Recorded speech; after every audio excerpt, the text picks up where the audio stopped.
नमस्कार विद्यार्थी मित्रांनो. ITA प्रिन्सिपल गट ब या परीक्षेची तारीख डिक्लेअर झालेली आहे आणि आता हे आपला जो अभ्यास आहे हे म्हणजे निर्णायक क्षणावर पोहोचलेला आहे. तर त्या अनुषंगाने आपल्याला जास्तीत जास्त ऑब्जेक्टिव्ह प्रश्न सोडवणे गरजेचे असते. तर त्याच्यामुळे ही लेक्चर सिरीज सुरू केलेली आहे. तर आता जे विद्यार्थी माझ्या चॅनलला पहिल्यांदा व्हिजिट करत असतील त्या विद्यार्थ्यांना रिक्वेस्ट आहे, जर काही आपल्याला चॅनल किंवा काही माहिती जर आवडत असेल तर आपल्या चॅनलला लाईक, सबस्क्राईब आणि शेअर करायला विसरू नका. थँक्यू. आता बघा, तर त्याच्यामध्ये कुठलाही टाइमपास न करता आपण लगेच सेशनला सुरुवात करू. आता बघा, क्वेश्चन नंबर किती आहे आपला? 121. आता याच्या अगोदरचे क्वेश्चन पहिल्या लेक्चर सिरीज मध्ये आहेत माझे, म्हणजे नाहीतर तुम्ही असं डायरेक्ट 121वा प्रश्न कसा काय आला. तर 121 प्रश्न बघा. फर्स्ट युनिव्हर्सिटी म्हणजे कोणती open university in the world started in London, म्हणजे लंडन मध्ये पहिली ओपन युनिव्हर्सिटी चालू झाली. तर ती कोणत्या वर्षी चालू झाली असं आपल्याला विचारलं आहे. तर त्याचं उत्तर आहे 1969ला. म्हणजे जगातली पहिली ओपन युनिव्हर्सिटी लंडन मध्ये 1969ला सुरू झाली. आता दुसरा प्रश्न आपल्याला बघायचा आहे इथं की first open university in India is doctor Babasaheb Ambedkar open university, त्याचंच नाव आहे BRAOU हैदराबाद, स्टार्टेड इन. ही कधी सुरू झाली? तर त्याचं उत्तर आहे ऑप्शन नंबर 3, 1982ला ही युनिव्हर्सिटी सुरू झालेली आहे. परीक्षेत फसायचं नाही. YCMU किंवा यशवंत हे जे आहे ना, किंवा इग्नू असं जर ऑप्शन दिलं तर लगेच इग्नू टिक करायचं नाही. इग्नू पहिली युनिव्हर्सिटी नाही भारतातली ओपन युनिव्हर्सिटी. नाहीतर दिसलं की लगेच टिक करायचं, असं नाही झालं पाहिजे. इग्नू पहिली युनिव्हर्सिटी, ओपन युनिव्हर्सिटी भारतातली नाही. तर पहिली university doctor Babasaheb Ambedkar open university Hyderabad ही भारतातली पहिली ओपन युनिव्हर्सिटी आहे. नंतर काय आपल्याला करेक्ट सेंटेन्स, फार करेक्ट सेंटेन्स ओळखायचा आहे. ये सेंटेन्स आपल्याला दिला की former name of BRAOU was Andhra Pradesh open university. बरोबर आहे. आता BRAU म्हणजेच काय? Doctor Babasaheb Ambedkar open university Hyderabad. तर त्याचं जुनं नाव काय होतं? Andhra Pradesh open university. बरोबर आहे. नंतर काय म्हणते की आपल्याला सांगितलं की द फर्स्ट VC वाज G राम रेड्डी. बरोबर आहे. त्याचे पहिले व्हाईस चान्सलर कोण होते? G राम रेड्डी. त्याच्यामुळे हे दोन्ही स्टेटमेंट बरोबर आहे. ऑप्शन नंबर 3 हे याचं करेक्ट उत्तर असणार आहे. नंतर बघा, आता क्वेश्चन नंबर 124 मध्ये काय विचारलं आपल्याला? Second open university in India is IGNOU establish in. इग्नूची स्थापना कधी झाली हे लक्षात घ्यायचं. आता फारच कन्फ्युज होत असेल तर काय करायचं? IGNOU. किती अल्फाबेट आहेत? I म्हणजे एक अल्फाबेट, G म्हणजे 2, N म्हणजे 3, O म्हणजे 4 आणि U म्हणजे 5. 5 आहे तर इकडे 5 आकडा येणारच शेवटचा डिजिट, म्हणून 1985 मी असं साधं लक्षात ठेवत असतो. आता बघा, इग्नूची स्थापना आपण बघितली की 85ला झाली. हे कधी? 124 मध्ये आपण बघितला क्वेश्चन नंबर. नंतर क्वेश्चन नंबर 125 बघा. Choose the correct sentence. आपल्याला करेक्ट सेंटेन्स ओळखायचं विचारलेलं आहे. IGNOU act pass in 1985. बरोबर आहे, कारण की इग्नू ही स्टॅच्युटरी बॉडी आहे, कायद्याने ती निर्माण झालेली आहे, म्हणून ते पहिलं सेंटेन्स बरोबर आहे. It is the world largest university. World largest university आहे का? तर बरोबर आहे. परंतु वर्ल्ड मधली पहिली युनिव्हर्सिटी आहे का? नाही. भारतातली पहिली युनिव्हर्सिटी आहे, ओपन युनिव्हर्सिटी आहे का? ते पण नाही. पण जगातली सर्वात मोठी युनिव्हर्सिटी आहे का? तर हो. म्हणून ऑप्शन नंबर बी हे किंवा स्टेटमेंट बी हे करेक्ट आहे. नंतर बघा, current VC of IGNOU is professor Uma Kanjilal. हे सुद्धा बरोबर आहे. म्हणून ऑप्शन नंबर 3 ABC तिन्ही स्टेटमेंट करेक्ट आहेत. ऑप्शन नंबर 3 हे याचं उत्तर आहे. क्वेश्चन नंबर 126 बघा, आता काय सांगितलं आपल्याला? Indira Gandhi national open university is the first open university to receive the prestigious accreditation from NAAC. कोणता नॅकचा ग्रेड मिळाला? त्याला कोणता मिळाला? A++. हे नॅकमध्ये मी किती सांगितले ग्रेड? नॅकची स्थापना 1994 आणि ते 8 ग्रेड असतात ना, म्हणजे A++, A+A, B++, B+ आणि B, C आणि D असे 8 ग्रेड आहे. त्याच्यामधला सगळ्यात हायेस्ट ग्रेड कोणता? A++. हे कोणाला मिळालेलं आहे? इग्नोला. म्हणून ते ऑप्शन नंबर त्याचा 3 करेक्ट आहे. क्वेश्चन नंबर 127 बघा आता. 127, motto of IGNOU India's university आहे का? नाही. लार्जेस्ट युनिव्हर्सिटी असा मोठा आहे का? नाही. तर त्याचं करेक्ट उत्तर आहे people's university. The people's university हे करेक्ट आहे. द वर्ल्ड युनिव्हर्सिटी हे सुद्धा रॉंग आहे. म्हणून ऑप्शन नंबर 3 हे इथं करेक्ट उत्तर असणार आहेत. द पीपल युनिव्हर्सिटी हा मोठो आहे इग्नोचा. थोडस क्लिअर करतो म्हणजे व्यवस्थित दिसेल आपल्याला. हा क्वेश्चन नंबर 128 काय विचारले तर बघा. Total open universities in India किती आहेत? ओपन युनिव्हर्सिटी टोटल 17 आहे. त्यातली एक इग्नू ही नॅशनल आहे आणि 16 स्टेट युनिव्हर्सिटी आहे. म्हणून ऑप्शन नंबर 1 17 काय आहेत? आपले SDG सुद्धा आहे, सस्टेनेबल डेव्हलपमेंट गोल्ड, ते सुद्धा 17 आहेत. भारतातल्या ओपन युनिव्हर्सिटी 17 आहेत. IIT किती सांगितलं मी? टोटल IIT 23 आहेत. नंतर बघा क्वेश्चन नंबर 129. YCMOU म्हणजेच काय, Yashwantrao Chavan Maharashtra open university establish in, कधी स्थापना झाली? 1989. आता याच्यामध्ये आपल्याला 3 तरी वर्ष लक्षात ठेवायचे आहे. जगातली पहिली युनिव्हर्सिटी लंडन 1969. नंतर भारतातली पहिली युनिव्हर्सिटी कोणती सांगितली? Doctor Babasaheb Ambedkar open university 1982. नंतर इग्नूची स्थापना 85 आणि YCMOU ची स्थापना 1989. हे 4 वर्ष आपण लक्षात ठेवणार आहोत. नंतर 130 मध्ये बघा काय सांगितलं की चूज द करेक्ट सेंटेन्स विचारला आपल्याला, की करेक्ट सेंटेन्स ओळखायचा. Head office of the YCMOU is in Nashik. बरोबर आहे, नाशिकमध्ये मुख्यालय आहे ना YCMOUचं. नंतर it is the fifth open university India. बरोबर, फिफ्थ ओपन युनिव्हर्सिटी आहे, हे सुद्धा लक्षात घ्यायचं की.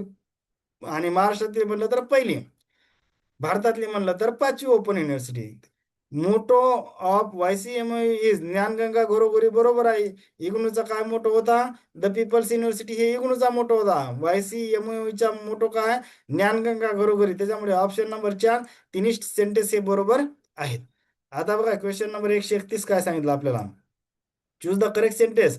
The first VC of YCMOU वाज. कोण आहे? प्रोफेसर राम ताकवले होते, हे सुद्धा बरोबर आहे. Present VC of YCMOU is doctor Sanjeev Sonawane, हे सुद्धा बरोबर आहे. Yashwani community radio service program started by YCMOU 2012. बरोबर आहे. 3 यशवाणी म्हणजे काय? ते शिक्षणाचे जे काही माहिती असेल चांगली, तर त्याच्या रिलेटेड प्रसार करण्यासाठी यशवाणी हा प्रोग्राम 2012ला YCMOU चालू केला होता. त्याच्यामुळे ऑप्शन नंबर 4 ABC तिन्ही करेक्ट आहेत. आता बघा 132 नंबरचा महत्वाचा प्रश्न. Skill university have the practical and theory knowledge weightage. कसं कसं असते? तर जनरली आता बऱ्याच जागा हे 60-40चा रेशिओ असते. म्हणजे 60 जे आहे हे प्रॅक्टिकलला वेटेज आणि 40 जे आहे थेअरीला वेटेज. आता पण कुठं कुठं मला असं पण पाहायला मिळालं 60-70% कशाला? प्रॅक्टिकलला, आणि 30 ते 40% कशाला? तर थेअरीला. म्हणून जर ऑप्शन बघायचं आणि त्याच्यानुसार लिहायचं आपल्याला उत्तर. हे खालचे तिन्ही ऑप्शन करेक्ट रॉंग आहेत, हे रॉंग आहे, हे सुद्धा रॉंग आहे. त्याच्यामुळे ऑप्शन नंबर 1 हे याचं करेक्ट उत्तर असणार. 60 ते 70% किंवा किंवा 30 ते 40% हे इक्वल चुकून दिसते. हे 30 to 40% जे आहे ते. त्याच्यामुळे ऑप्शन नंबर 1 हे इथं करेक्ट उत्तर असणार आहे. क्वेश्चन नंबर 133 बघू आता आपण. काय विचारायचं 133 मध्ये बघा.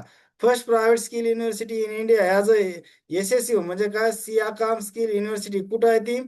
केंद्र दंगल, बोलपूर, शांतिनिकेतन, वेस्ट बंगाल, पश्चिम बंगालमध्ये इस्टॅब्लिशिंग कधी झाली? त्याची स्थापना 2014ला झाली. ऑप्शन नंबर 4 हे याचं करेक्ट उत्तर असणार आहे. हे लक्षात ठेवायची. याच्यावर सुद्धा प्रश्न येऊ शकते. आलेला नाही पण सिलेबसमध्ये आपल्याला ओपन युनिव्हर्सिटी असं टॉपिक दिलेलं आहे. त्याच्यामुळे हे सुद्धा महत्वाचे प्रश्न आहेत आपल्यासाठी. Choose the correct sentence. Correct sentence ओळखायचा आहे. SVSU म्हणजे काय? Shri Vishwakarma skill university is the first public university किंवा गव्हर्नमेंट युनिव्हर्सिटी म्हणून त्याला आपण पहिलं सेंटेन्स करेक्ट आहे. दुसरं काय? इट इज एस्टॅब्लिश इन 2016, हे सुद्धा करेक्ट आहे. त्याच्यामुळे ऑप्शन नंबर 3 ए आणि बी दोन्ही सेंटेन्स बरोबर आहे. आता बघा पहिली फर्स्ट युनिव्हर्सिटी म्हणलं की 2014ला, गव्हर्नमेंट युनिव्हर्सिटी पहिली स्किल गव्हर्नमेंट युनिव्हर्सिटी म्हणलं की 2016ला.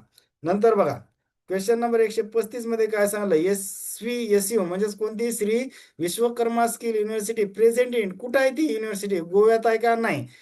पलवाल सिक्कीम नाही. पलवाल मध्य प्रदेश नाही. पलवाल हरियाणा. हे करेक्ट उत्तर असणार आहे. ऑप्शन नंबर 4 हे याचं करेक्ट उत्तर असणार आहे. नंतरचा प्रश्न बघू आता आपण. किती झाले? 135. 136वा क्वेश्चन काय सांगितलं आता बघा इथं. First private skill university in Maharashtra is a SSPU, Symbiosis skill professional university establish in. त्याची 2017ला स्थापना झाली. ऑप्शन नंबर 1 हे याचं करेक्ट उत्तर असणार आहे. क्वेश्चन नंबर 137 बघा. महाराष्ट्र फर्स्ट पब्लिक किंवा गव्हर्नमेंट युनिव्हर्सिटीज कोणती आहे? तर त्याचं उत्तर option number 1 Ratan Tata Maharashtra state skill university Mumbai. त्याला RT, हे चुकून RTI नाही, ते RTMSSU म्हणायचं आहे. RTMSSU हे आय कन्सिडर नका करू, याला क्रॉस करतो मी. म्हणजे त्याचं नाव काय आहे? RT म्हणजे काय? रतन टाटा. M म्हणजे काय? महाराष्ट्र. S म्हणजे काय? स्टेट. आणि S म्हणजे काय? स्किल. आणि U म्हणजे काय? युनिव्हर्सिटी. म्हणजे त्याला वाचायचं आपल्याला RTMSSU. पुढचा क्वेश्चन. क्वेश्चन नंबर 100 किती झाला? 38. बघा आता 138 मध्ये काय सांगितलं की RTMSSU इस्टॅब्लिश इन कधी स्थापना झाली त्या याची, त्याची स्थापना कोणत्या साली झाली? क्वेश्चन नंबर 138चं उत्तर आपल्याला बघा किती आहे, तर त्याचं 3 उत्तर आहे. 2022 ला त्या युनिव्हर्सिटी स्थापना झाली. आता हे वर्ष लक्षात ठेवायचं बरं. 2022 म्हणजे Ratan Tata Maharashtra state skill university स्थापना झालेली आहे 2022 ला. आता आपण महाराष्ट्रात कोणकोणत्या बघितल्या? ओपन युनिव्हर्सिटीमध्ये कोणती बघितली? यशवंतराव चव्हाण मुक्त विद्यापीठ बघितलं ना, YCMU, त्याची स्थापना कधी सांगितली मी? 1989. आणि इथं कोणती आपण महाराष्ट्रातली पहिली स्किल युनिव्हर्सिटी, गव्हर्नमेंट युनिव्हर्सिटी जी आहे त्याची स्थापना कधी झाली? 2022. या दोन्ही गोष्टी लक्षात घ्यायच्या आहे आपल्याला. आता बघा, old name of the MSSU म्हणजे त्याचं जुनं नाव काय होतं? 2022 ला जेव्हा स्थापना झाली तर त्याचं काय नाव होतं? स्टेट स्किल युनिव्हर्सिटी होतं का? नाही. स्किल युनिव्हर्सिटी होतं का? नाही. तर त्याचं नाव होतं महाराष्ट्र स्टेट स्किल युनिव्हर्सिटी, म्हणजे MSSU होतं. Maharashtra state skill and research university होतं का? नाही. म्हणून ऑप्शन नंबर 3 हे याचं करेक्ट उत्तर असणार आहे. नंतर question number 139. Doctor Apoorva Palkar is the first VC of कोणाच्या आहेत त्या? तर त्याचं आहे RTMSSU, म्हणजे काय? Ratan Tata Maharashtra state skill university, त्याच्या पहिल्या VC आहेत त्या. म्हणून ते सुद्धा नाव लक्षात ठेवणं गरजेचं आहे. मोटो ऑफ RTMSSU, त्याचा मोटो काय आहे? सर्व संभाव्यते बरोबर आहे, हे पहिलंच आहे. हे आहे का? सर्व संपूर्ण स्किल रॉंग, सर्व संपूर्ण कौशल्य रॉंग, सर्व संभाव्यते स्किल हे सुद्धा रॉंग. म्हणजे त्याचा मोटो काय आहे? सर्व संभाव्यते त्याई. हा ऑप्शन नंबर 1 हे याचं करेक्ट उत्तर असणार आहे. नंतर NCT stand for national council for blank space दिली आणि विचारलं की एज्युकेशन समोर हे रिकामी जागा भरायची आहे.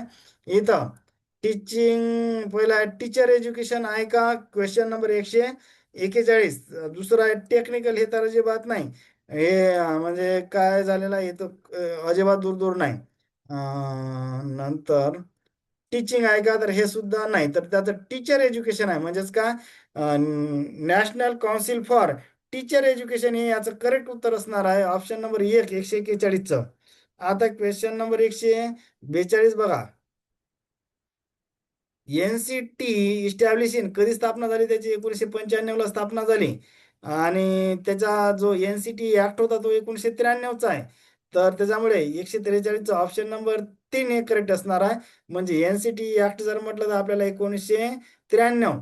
NCTची प्रत्यक्ष स्थापना झाली तर किती? 1995. परीक्षेत आलं की जर असं सेंटेन्स आला परीक्षेत की NCT is a statutory body, बरोबर आहे, कायद्याने स्थापना झाली ना, कारण की कायदा तयार केलेला आहे 1993ला. त्याच्यामुळे असं जरी स्टेटमेंट आलं आपल्याला तरी काही घाबरायचं कारण नाही. क्वेश्चन नंबर 144 बघू आता आपण. NCT works under the ministry of education, पहिलं sentence. It is a statutory body आहे ना, कारण की 1993च्या कायद्यानं स्थापना झाली, त्याच्यामुळे ते सेंटेन्स सुद्धा बरोबर आहे.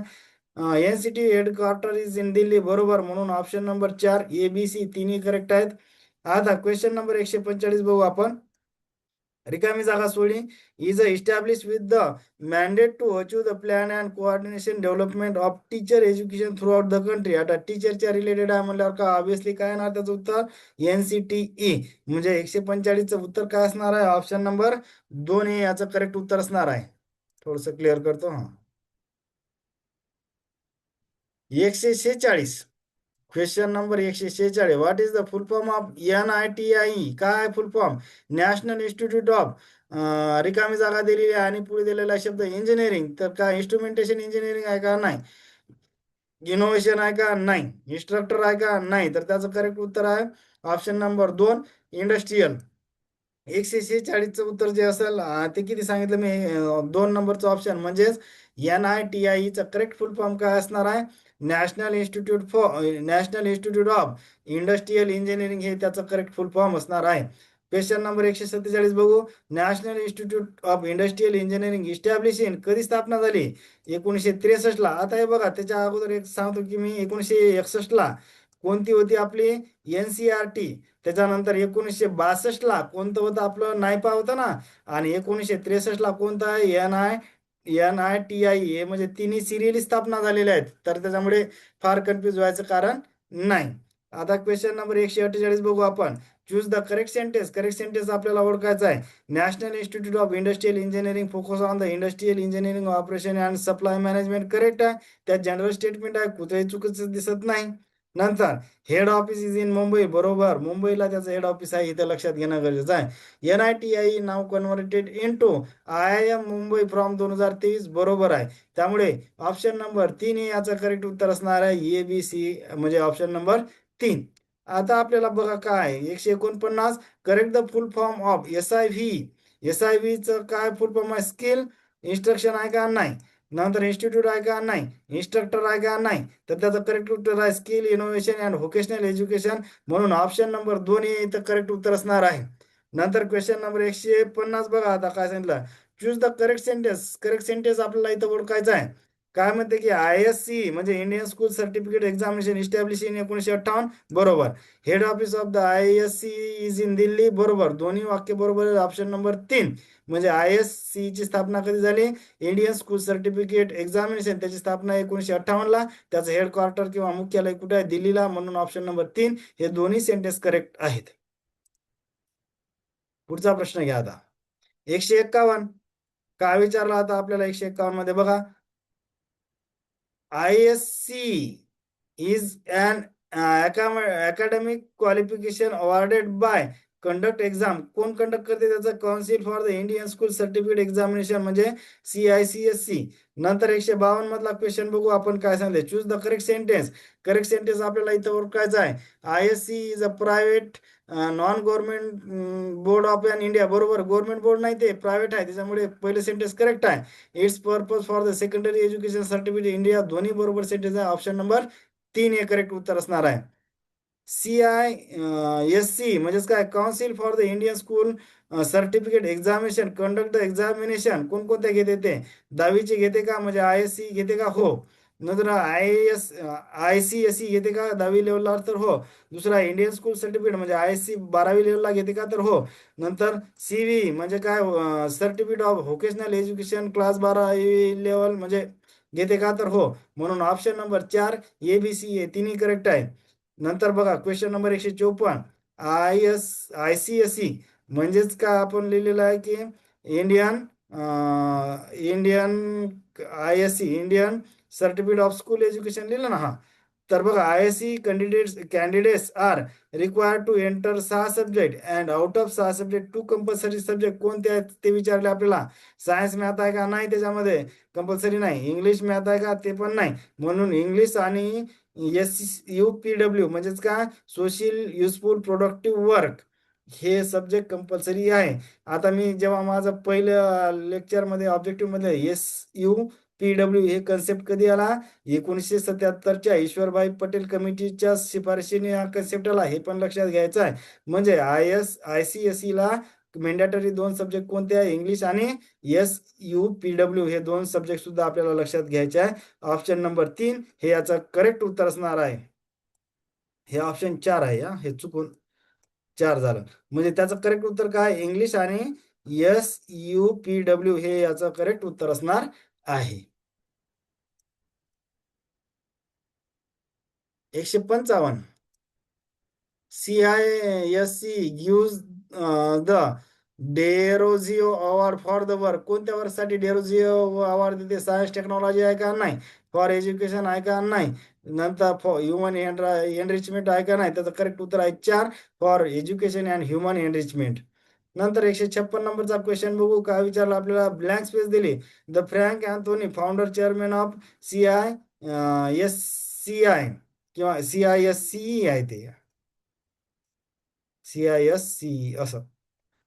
CISC Memorial All India Inter-School Debate Competition as well as writing competition conducted by, कोण कंडक्ट करते, तर हे CISC. आता 157 नंबरचा क्वेश्चन बघू आपण, choose the correct sentence. ISC establish 58, बरोबर आहे. स्थापना ISC ची झाली ना 1958ला, त्याच्यामुळे ते कुठेही चुकीचं नाही. दुसरं आपल्याला काय सांगतं, CBSE इस्टॅब्लिश इन 1962. आता इथे मी 2 इयर दिलेले आहे. तर एक्झाममध्ये बघायचं आता कसं आहे की त्याची पूर्व हिस्ट्री ॲक्च्युअलमध्ये 1929 पासून झाली आणि 1962ला त्याचं CBSE मध्ये नाव दिलं किंवा आहे. तर त्याच्यामुळे एक्झाममध्ये जर ऑप्शन 1929 आला तरी चूक मानायचं नाही आणि 1962 आला तरी नाही. मग सर आपण दोन्ही कसे काय, त्या दोन्ही एका वेळेस असणार ना नाही. एक तर तुम्हाला 1962 दिलेलं असेल किंवा 1929 दिलेलं आहे. म्हणजे नाहीतर नुसतं मी एकच जर इथं कन्सिडर केलं असतं तर मग मुलांना चुकून जर तिथे ऑप्शनमध्ये 1929 दिसलं असतं तर उगाच मुलं चुकायचे होते. म्हणून मी इथं दोन्ही ऑप्शन दिले. पण दोन्ही ऑप्शन अशी पॅरलली असणार नाही. त्याच्यामध्ये एक तर 1929 असेल किंवा 1962 या दोनपैकी कुठलं तरी आला प्रश्न तर दोनपैकी कुठलं तरी इयर असेल. नंतर ISC आणि CBSE both have head office is in Delhi, बरोबर आहे. त्याच्यामुळे ऑप्शन नंबर 4 ABC तिन्ही करेक्ट आहे ते. 158 नंबरचा क्वेश्चन बघू आपण आता. Choose the correct sentence. Motto of CBSE असतो मास्त गमाय, बरोबर आहे. CBSE works under ministry of education म्हणजे MOE म्हणतो आपण त्याला. त्याच्यामुळे दोन्ही सेंटेन्स करेक्ट आहे. ऑप्शन नंबर 3 हे याचं करेक्ट उत्तर असणार आहे. क्वेश्चन बघू आता 159 नंबरचा.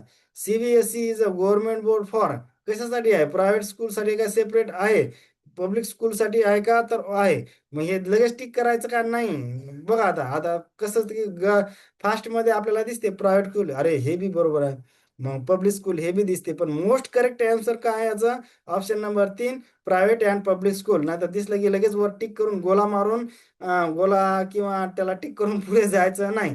बरोबर ते ऑप्शन वाचायचे. तर त्याच्यामध्ये option number 3 private and public school, म्हणून ऑप्शन नंबर 3 हे दोन्ही आहेत ना. नुसतं हे असं आहे का असं, कारण की मग बऱ्याचदा काय ते कॉम्पिटेटिव्ह एक्झाम आपल्याला मोस्ट करेक्ट उत्तर बघायचं आहे. ऑप्शन तुम्हाला सगळेच करेक्ट दिसतात, अरे तसं करेक्ट नाही तर त्याच्यामधलं सगळ्यात योग्य कोणतं किंवा मोस्ट करेक्ट आन्सर कोणतं ते ऑप्शन शोधायचं असते स्पर्धा परीक्षेमध्ये. नंतर question number 160. CBSE follows the curriculum किंवा सिलेबस कोणाचा फॉलो करते तर ते NCERTचा. ऑप्शन नंबर 2 हे याचं करेक्ट उत्तर असणार आहे. होप करतो की फास्टमध्ये मी बऱ्याच क्वेश्चन कव्हर केले. काही जर आपल्याला महत्त्वाचं वाटत असेल तर चॅनलला लाईक, सबस्क्राईब आणि शेअर करायला विसरू नका. थँक्यू.